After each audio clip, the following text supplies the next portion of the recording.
Hi, Brianne Showman here with Get Your Fix Physical Therapy and Performance. And what I want to talk about today is why your hamstring injury is not healing.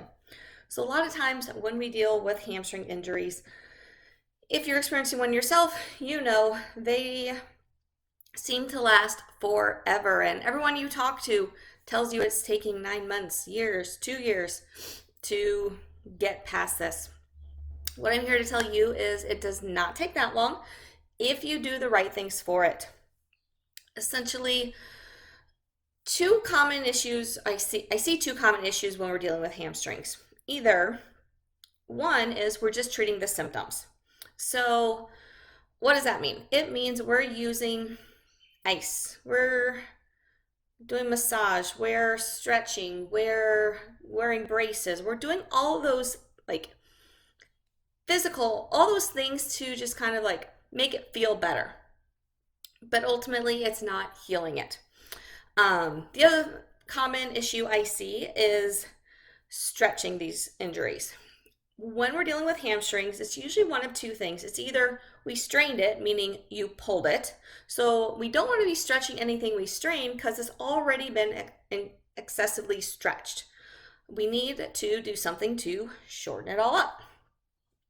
Along with that, tendon injuries, which is where the other place where a lot of hamstring injuries happen is in the tendon. They don't respond well to stretching either. So when we stretch because we feel it's like it's just really tight because that tendon is irritated, stretching does not help that either. Ultimately, we need to do things to load the tendon, meaning we need to strengthen that thing. That's how tendons heal, that's how muscle strains heal, is by actually strengthening things and loading them. So first and foremost, that's what we need to start doing is strengthening it. There's a lot of ways we can strengthen hamstring injuries, or the hamstring itself. So, and I have a number of videos here in this channel that you can find as well. But ultimately, we want to be strengthening our hamstring. So stop stretching it, start strengthening it, and if you can do them standing, do them loaded. That's going to be ideal. The other thing I want to say with hamstring injuries is, especially if you're someone who's got back to running, but you keep flaring it up, at that point we need to start looking at like what are you doing with your running technique or your posture or things like that that might be contributing to these issues. Because at the end of the day, if you don't clear those issues up, you are going to continue aggravating it, because you never stop doing that one little mechanical thing that created it in the first place. So